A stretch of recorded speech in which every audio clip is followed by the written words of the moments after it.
हाँ स्टूडेंट, एक बार फिर हम हाजिर हैं क्लास 10th के सांख्यिकी चैप्टर के बहुत ही इंपॉर्टेंट क्वेश्चन को लेकर, जो कि बोर्ड एग्जाम 2021 यानी 2021 जो हाल ही में होने वाला है उसके लिए काफी महत्वपूर्ण है। आप इस वीडियो को पूरा देखें ताकि आपको ज्यादा से ज्यादा स्कोर करने में, मार्क्स लाने में आसानी हो सके या फिर सहायता मिल सके। तो बिना समय गवाए करते हैं हम स्टार्ट। तो हमारा आज का जो पहला क्वेश्चन है वो है केंद्रीय, एक सेकेंड,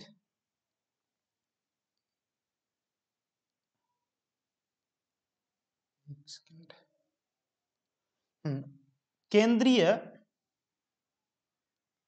केंद्रीय प्रवृत्ति की सबसे उपयुक्त माप है। केंद्रीय प्रवृत्ति की सबसे उपयुक्त माप है। तो पहले हम लोग देखते हैं कि केंद्रीय प्रवृत्ति के अंदर कौन कौन आता है। केंद्रीय प्रवृत्ति, तो केंद्रीय प्रवृत्ति के अंदर तीन चीज आते हैं। कितना आता है? तीन चीज आता है। कौन कौन? तो आता है सबसे पहले माध्य, फिर माध्यिका,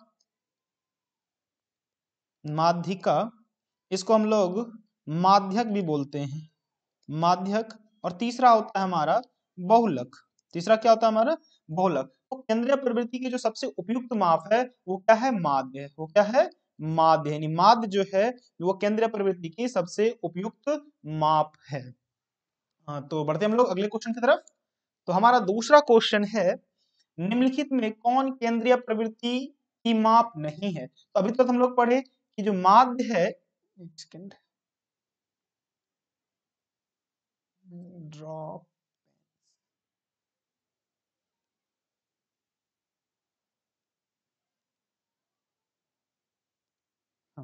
जो माध्य है वो भी केंद्रीय प्रवृत्ति है, बहुलक है वो भी केंद्रीय प्रवृत्ति है, माध्यक है वो भी केंद्रीय प्रवृत्ति है। केवल जो ये मानक विचलन है, इसको अंग्रेजी में हम लोग बोलते हैं स्टैंडर्ड डिविएशन, जो नहीं आता है। ये तीनों जो हैं, ये तीनों केंद्रीय प्रवृत्ति के माप हैं, लेकिन ये जो मानक विचलक है ये माप नहीं है। तो इसका जो आंसर हो जाएगा वो क्या हो जाएगा? डी। क्या हो जाएगा? आंसर डी हो जाएगा। बढ़ते हम लोग अगले क्वेश्चन की तरफ। तो हमारा अगला क्वेश्चन है कि किससे माध्यिका आलेखीय ढंग से ज्ञात किया जा सकता है।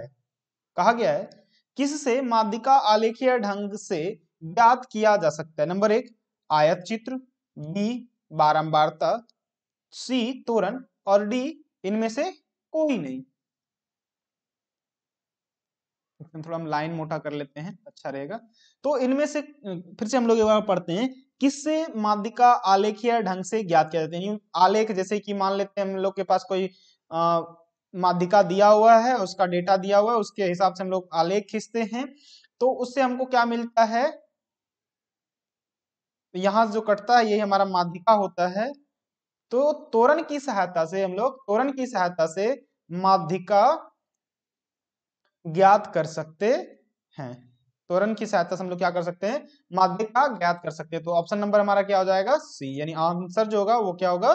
सी। बढ़ते हम लोग अगले क्वेश्चन की तरफ। तो हमारा अगला क्वेश्चन है, कहता है कि यदि किसी प्रेक्षण का माध्य ए है, क्या है? फिर से ध्यान से देखिए, माध्य ए है और प्रत्येक प्रेक्षण को के से गुना कर दिया जाता है, तो नया माध्य होगा। क्या होगा? नया माध्य होगा। तो समझ लेते हैं इसका जो आंसर होगा वो क्या हो जाएगा? के ए। उदाहरण से हम लोग समझते, मान लेते 1 2 3, ठीक, संख्या है इसका माध्य। कितना हो जाएगा भाई? हम लोग जोड़ते 3 2 5 1 6/3, यानी कि 2 हुआ माध्य। अब हम लोग सब में 2 से गुना कर देते, इन सारे संख्या में 2 से गुना कर देते हैं, तो देखते हैं 2, ये हो जाएगा 4, ये हो जाएगा 6। इसका माध्य कितना होगा? इसका जो माध्य है वो होगा 6 4 10 2 12, 12/3, यानी कि 4। अब देख रहे हैं इसमें हम लोग कितना गुना करें जो 4 आ जाएगा, यानी 2। और यहाँ भी हम लोग सब में किसमें गुना किए हैं? 2। यानी कि यदि पहले ए था तो हम यदि 2 से गुना कर रहे हैं 2a हो गया। उसी तरह हम लोग यदि k से गुना करेंगे तो क्या हो जाएगा? ka हो जाएगा। तो हमारा आंसर कौन होगा? ka। बढ़ते हम लोग अगले क्वेश्चन की तरफ। अगले क्वेश्चन में है, कहता है कि निम्नलिखित में कौन आलेख द्वारा निर्धारित नहीं किया जा सकता है। पहला है माध्यक, दूसरा है बहुलक और तीसरा है माध्य। तो माध्य को जो है कि हम लोग आलेख की सहायता से निर्धारित नहीं किया जा सकता है, लेकिन आंसर जो जाएगा वो सी हो जाएगा, यानी माध्य, जिसको हम लोग मीन बोलते हैं। क्या बोलते हैं? मीन। अगला बढ़ते हैं अगले क्वेश्चन की तरफ। हमारा अगला क्वेश्चन है कि संख्याओं 1 2 3 4 n के माध्य हैं, n के माध्य हैं, यहां सब में वहां पद लगता, वहां पद क्या लगता, वहां। यानी कि यदि हमको दिया हुआ है 1 जोड़ 2 जोड़ 3 जोड़ या फिर एक सेकेंड इरेजर लेते हैं।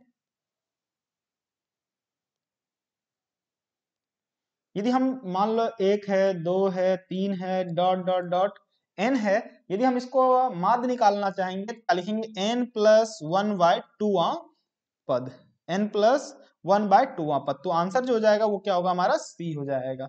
बढ़ते हम लोग अगले क्वेश्चन की तरफ। तो कहता है कि 20 संख्याओं का समांतर माध्य 5 है, 20 संख्याओं का समांतर माध्य 5 है। यदि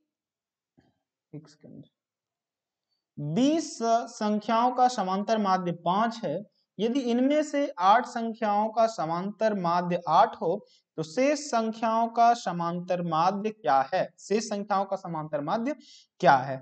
तो हम लोग देखते हैं फिर से। सबसे पहले क्या बोला है, 20 संख्याओं का समांतर माध्य यानी 5 है, तो टोटल संख्या यानी जोड़ के हमको कितना आएगा 100। अब कह रहा है कि 8 में संख्याओं का जो समांतर माध्य है वो कितना है 64, तो शेष कितना बचा 100 माइनस 64, और शेष जो मेरे पास नंबर बचा वो कितना टोटल 20 है, और उसमें से 8 जो है वो घट जाएगा यानी कितना बचा 12।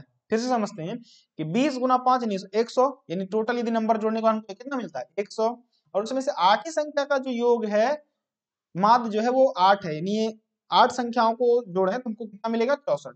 तो रेस्ट जो 12 संख्या बचा उसका योग कितना है, तो 100 माइनस 64 यानी कितना 36 और बटे 12।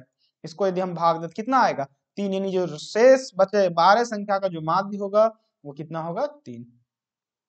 बढ़ते हम लोग अगले क्वेश्चन की तरफ। तो हमारा अगला क्वेश्चन है, कहता है कि किसी वितरण यहां से किसी वितरण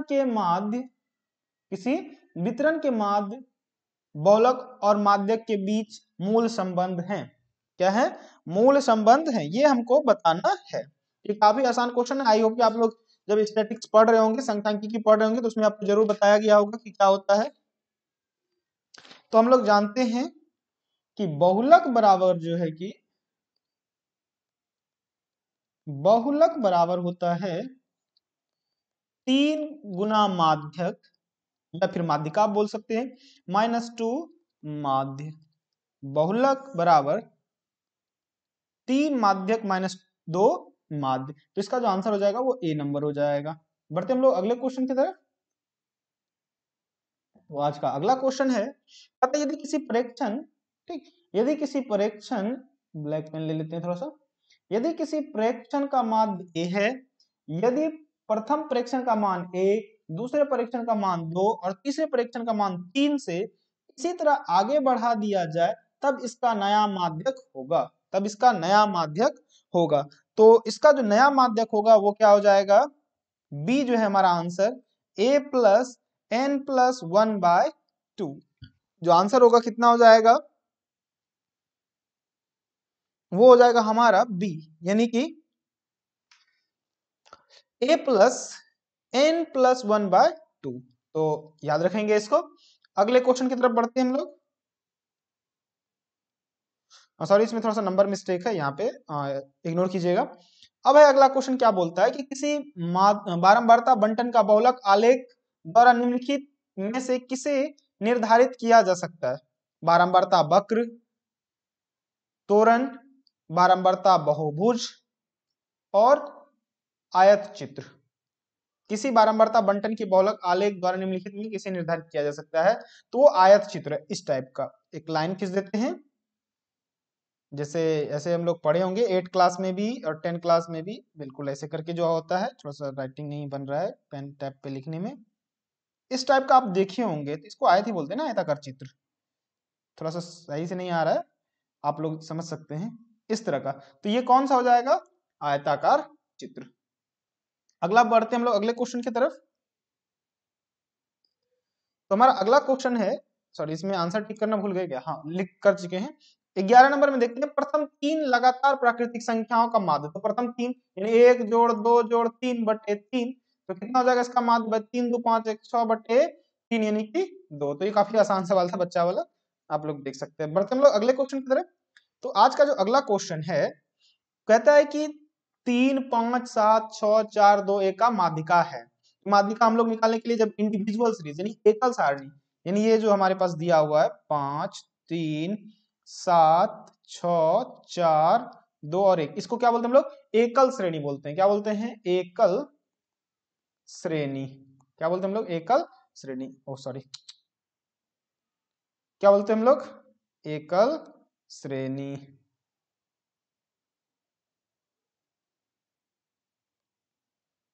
एकल श्रेणी, समझ जाइएगा, एकल श्रेणी। तो इस तरह का जब सवाल दिया हो तो सबसे पहले हम लोग क्या करते हैं? असेंडिंग या डिसेंडिंग, कहने का मतलब आरोही अवरोही, बढ़ते या घटते क्रम में सजाते हैं। चलिए हम लोग, आसान होता है हमको बढ़ते क्रम में सजाना, तो बढ़ते क्रम में सजाते हैं। तो बढ़ते क्रम में क्या करते हैं? सबसे पहले छोटा को लिखते हैं, तो सबसे छोटा 1, फिर 2, फिर 3, फिर 4, फिर 5, फिर 6 और फिर 7। एक बार कंफर्म होने के लिए हम लोग गिन लेते हैं, 1 2 3 4 5 6 7। अब हम लोग बीच में देखते हैं कौन है। इधर से भी 3 चलते हैं, इधर से भी 3 चलते हैं, तो ये बीच में जो बचा ये क्या होगा? हमारा माध्यक। क्या कहलाएगा? माध्यक, या फिर माध्यिका भी हम लोग कह सकते हैं। क्या कहलाएगा? माध्यिका। तो इसका जो आंसर हो जाएगा वो कितना हो जाएगा? 4। कितना हो जाएगा? 4। बढ़ते हम लोग अगले क्वेश्चन की तरफ। हमारा क्वेश्चन नंबर 13 है, कहता है कि 1 3 0 3 1 3 का बहुलक ज्ञात किया। तो सबसे पहले हम लोग क्या करेंगे? बस इसको लिख लेते हैं, 1 3 0 3 1 3। इसका हमको बहुलक ज्ञात करना। तो हम लोग बहुलक देखते हैं कि सबसे ज्यादा बार कौन आया है, तो 3 जो है कि सबसे ज्यादा बार आया है, तो बहुलक कौन हो जाएगा? बहुलक हो जाएगा हमारा 3। क्या हो जाएगा? 3। तो बढ़ते हम लोग आज का लास्ट क्वेश्चन, जो क्वेश्चन नंबर 14 है। ये भी बिहार बोर्ड में पूछा भी गया है, 2014 में पूछा गया था सप्लीमेंट्री एग्जाम में। तो ये कहता है कि माध्यक का तिगुना और माध्य का दुगुना का अंतर कहलाता है। अभी जस्ट इसी सवाल से रिलेटेड एक सवाल हम लोग पढ़े थे, हम दिखा देते हैं थोड़ा सा फिर से बैक करके। कहाँ गया रे? नो, एक सेकेंड, हम बैक करके आपको दिखाते हैं।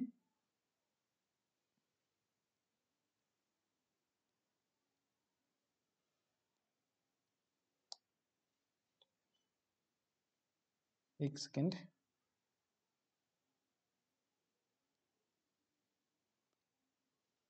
नहीं ये भी नहीं है,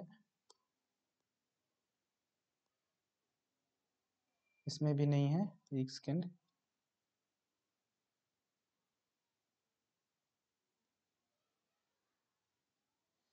शायद इसमें हो।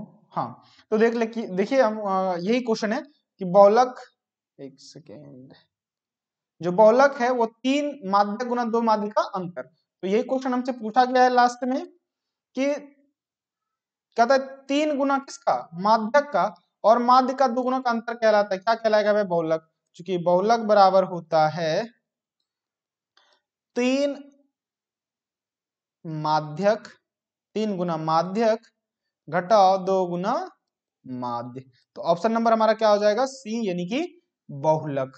तो आई होप कि आपको ये वीडियो काफी इंटरेस्टेड लगा होगा या इंटरेस्टिंग लगा होगा। ये जो है क्वेश्चन है ये बोर्ड के लिए काफी इंपॉर्टेंट क्वेश्चन है। आप इस को पूरा वीडियो कर देखें, 2 बार 3 बार रिवाइंड करके देखें, ताकि आपको पूरी पूरी समझ में आए। यदि आपके कोई सवाल हो या आपको कोई डाउट हो, आप हमको कमेंट सेक्शन में पूछें, फिर हम आपको रिप्लाई करेंगे। धन्यवाद।